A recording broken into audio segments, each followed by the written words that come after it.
Hi, welcome to Colorado Brew Talk Video. I'm Jesse. I'm Mike. And this is episode 10. No, 11. 11. 11 already. My goodness, I'm losing count. Episode 11 of our series. And tonight we're doing a tasting of style 19B California Common, otherwise known as steam beers. But Trademark. All rights reserved, trademark. First, some administrative notes. Yeah. Oh, so we're just going to mention that thanks everyone for watching our 10 subscriber special, our 10 beers in 10 seconds. For our actual 10th episode, not the 11th. Yeah. So, that's been getting a lot of hits on YouTube, and we're really, just glad people enjoyed it. Yeah, it was a lot of fun to do. We really enjoyed doing that again, and we enjoyed it so much that we're trying to think of what to do for the next special episode. It'll be something similar, but we'll figure it out. Yeah, so it was a lot of fun. Had a good time. Maybe we'll have another special guest or guests. Oh, that'd be cool. Yeah. So anyway, back to our regularly scheduled programming. So steam beers. So these are truly uniquely American beers. Originated in the West Coast of America. Called steam beers. Right now they're called California Common. In 1981, Anchor, this fine brewery here, trademarked the name Steam. So no one can call it. It's like the champagne thing. You can't call it champagne unless it's or Trappist. Or Trappist is another probably good one since it's or Xerox. Or what? We keep going. We won't. Aluminum. Aluminum. Yeah, that was a trademark name. Oh, I didn't know. Yeah, that's why in Britain they call it aluminium. Aluminium. Thank you. Is it the same thing for oregano? Oregano? I don't think so. All right, we're getting off track. We'll discuss that later. That's intriguing to me. So anyway, so they trademarked the name Steam Beer, so no one else can call it Steam Beer. So they've invented the name California Common. So that's what we're tasting tonight, California Common beers. So just so happens that one of them is going to be from Steam. So it's a steam beer. So interestingly enough, the BJCP guidelines say that style is basically based on this beer. So they're not sure what the original stuff was, but that Anchor's they're the one that put the first one out in modern times, and that's what we got. Yep. Yeah. So it sounds like, from what reading I was doing, it sounds like they made it a long time ago, and they got the name Steam Beer. Oddly enough, is they would brew the beer and then they'd pump it up into the roof of their brewery into the cool ships, or these large fermenting or cooling vessels. Vessels. Yeah, they're basically like huge metal bathtubs. Yeah. And they took advantage of the San Francisco nighttime cool temperatures to cool it. Yeah. But of course that would cause steam, and so in steam beer, bada boom. So it was. Lost my train of thought. Awesome. But and of course it was. I think it was German brewers that came over for the gold rush. Said, hey, we don't have temperature control. Well, I guess we don't brew beer.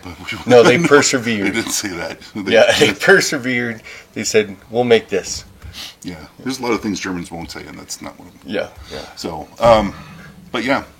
so that's the brief history, and I guess the only other thing to mention that I didn't realize was that these are beers that are brewed with lager yeast, but fermented at ale temperatures. Yeah. Did not know that. Didn't know there was such a thing, but I guess they developed the yeast to do that, so kind of cool. We should pour. I guess we should. Let's start pouring. Let's do this. You got your fancy bottle opener? I got mine. Okay. It's not as pretty. Oh, and of course, so we're tasting Anchor Steam, the original, and we also grabbed a crowler of COS Common, which was giving me tongue problems last episode. COS Common, which is Cogstone's California Common. COS Common's the name. I'll need to do this while you're doing it. Oh, sure. So the appearance of this one is medium amber to light copper in color. I think this one's definitely amber. It's generally clear. This one is brilliantly, and a moderate off-white head with good head retention. Man, that wants to come out of the can. Yeah, this one can't wait. I'm going to do this back here. So steam beer is actually one of the first beer, or Anchor specifically is actually one of the first beers I remember from when I was getting into craft brewing, drinking craft beers. It's funny as I was just doing some bottling not long ago, and I ran across some bottles I had. Oh, sorry. You're right. And I was like, oh, I remember Anchor Steam. I don't know if I've ever had it, so this will be Really? an adventure for me. Wait, that's Cogstone? That is not. These These are Cogstone. Aha. Yep, perfect. See, I messed him up. Almost. Almost. Or I almost did. Yeah, maybe a little less clear on the Cogstones one, but that one was a little foamy. Yeah, that one. Yeah, that was, like you said, that one wanted to come out.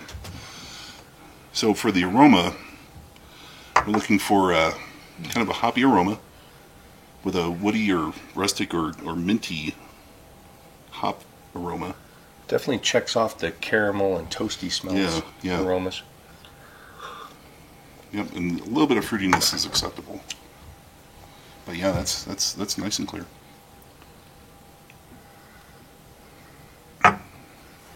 Cogstones as well.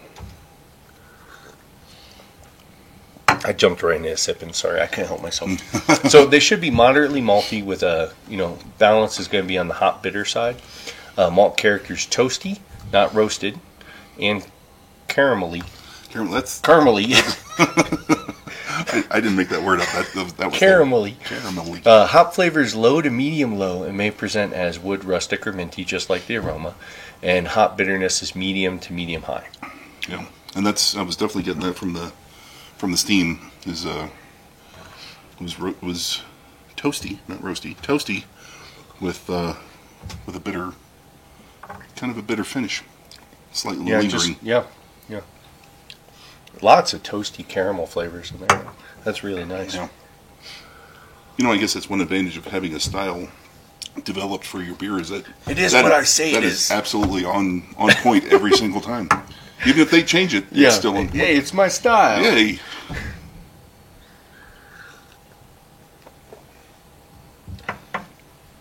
Now we pick Cogstones because these guys brew just outstanding two-style beers. Well, they're beers that aren't to style are terrific too. Yeah. So we knew it'd be a good example. We're looking for. There's one by Steamworks and there's one by Toppling Goliath that are both on Rate Beer's top 20 list.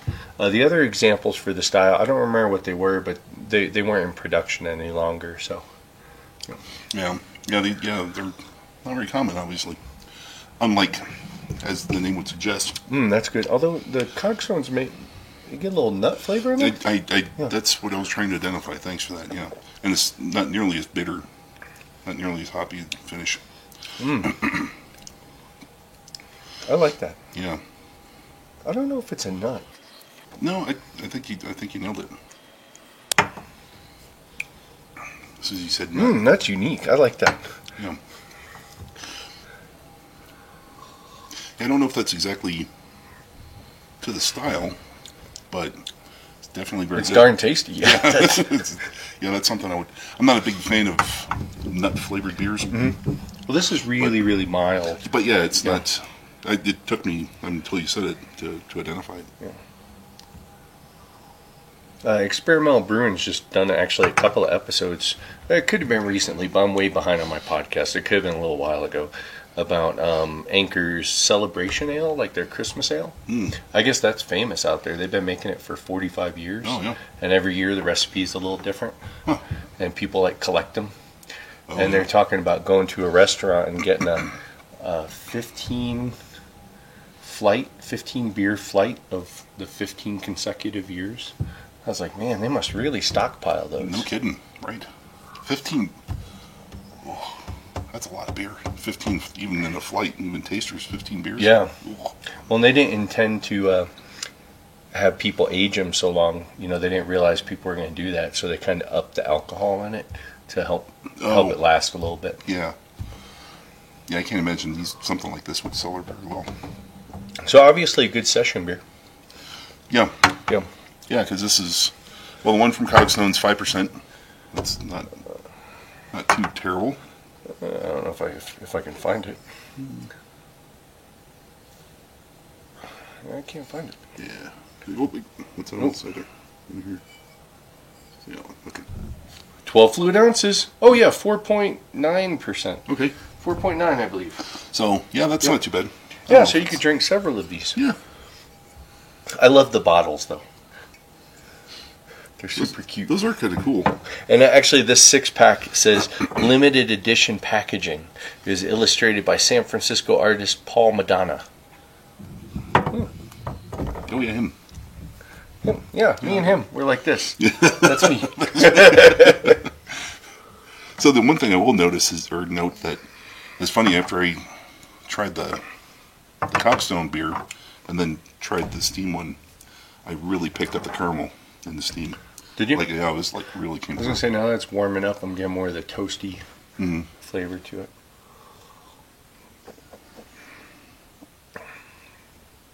Yeah, I do like that quite a bit. Yeah, I can't remember I don't know what style their Liberty Ale is, but I like that one too. Yeah. I think that one's a pale ale. Correct me if I'm wrong. Okay, yeah, I don't know if I've ever heard. Yeah. So what are we doing next episode, Jesse? Next episode, so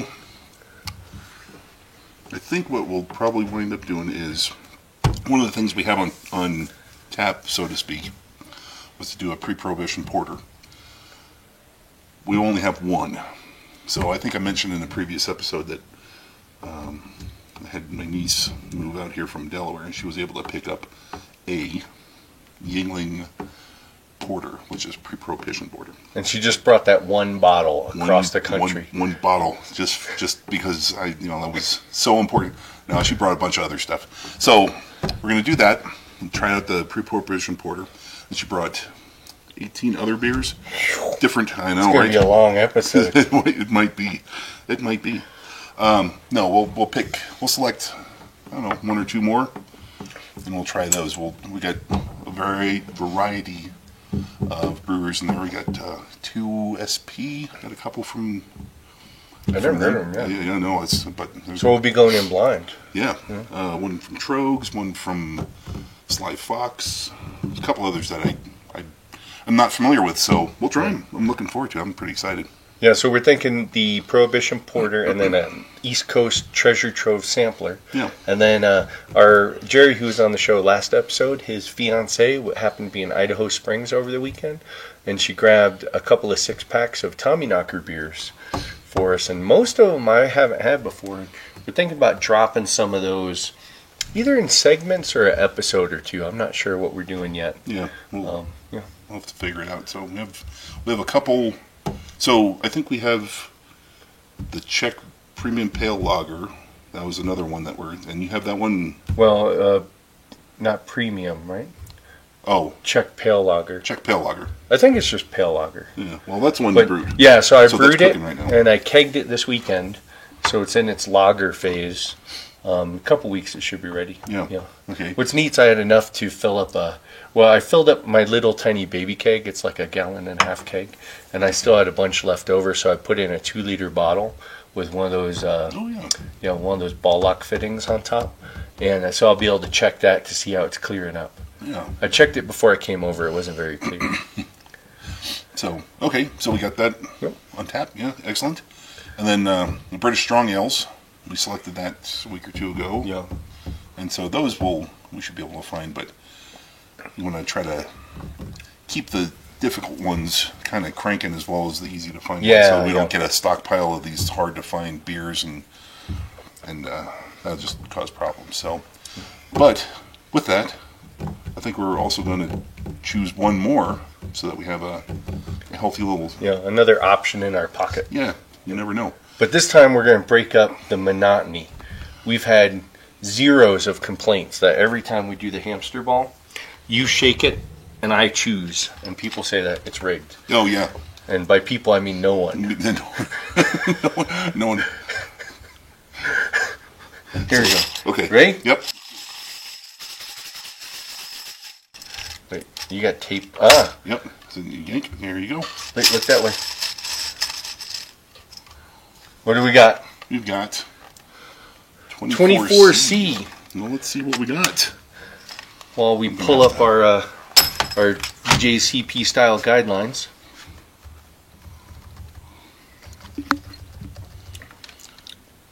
C. Oh, Beer de Garde. Nice. I'm not sad for that. Let's see here. Yeah. Hopefully that'll be easy to find. I've had a number of beer guards. I like them. Oh, Russian River. I would think we'd be able to get that out here. Yeah. I don't know, Perdition. I know there's a couple. Yeah. Unless there's special releases. But like we said, this is going in the, we're going to put this in the lineup, and we'll see what we can do to get it. And, yeah. Yeah. So, yeah, I've been, I'll never complain about having a Belgian beer or a Bière de Garde. French Yeah, beer, and Bière de Garde's, Garde is like a store, right? You took French, didn't you? I did not. Okay. No. Well, I think it's another cellar beer. Yeah. I don't know exactly what it means literally to translate it, but it's like a beer that you store away. Yeah. But yeah. I think it's, well, yeah. We'll find out. Yeah. We'll have to do some research, and we'll find out when we do the episode. So Next who knows week. when that's going to happen. Not next week, but... Okay. But yeah, so no, that was very informative. I'm glad we tried this. I'd never had this style before. It was pretty good. So if you head down to Cogstone, it's still on tap. Give it a try. Let us know what you think. They also have a great alt beer. Yep, the alt beer was really good. And you missed the Firkin. We did a little post on our site about our last visit, but oh man, that creamsicle cream ale. Those guys are wizards with cream ales. Yeah.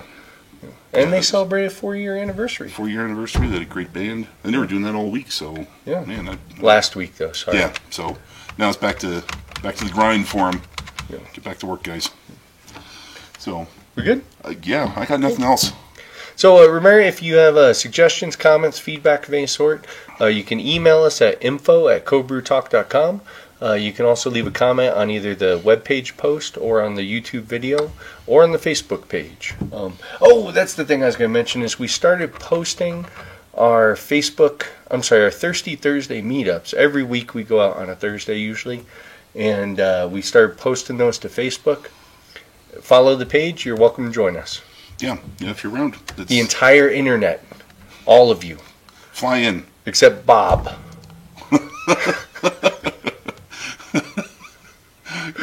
I should have said Lars. And not the one from Metallica. He can come. Yeah, he can come. Yeah, he's okay.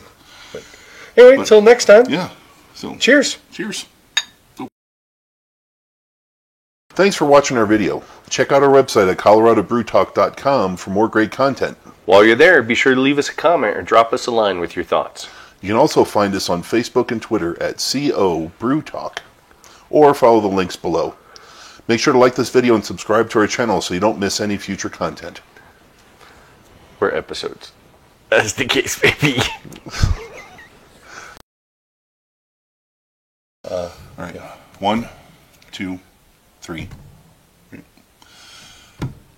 Hi, welcome to Colorado Brew Talk. Was I supposed to open? I don't know. No, I was. Oh, okay. Yeah, because you kind of paused. I was like, I did. Oh, wait a minute. I thought you were doing it. Okay.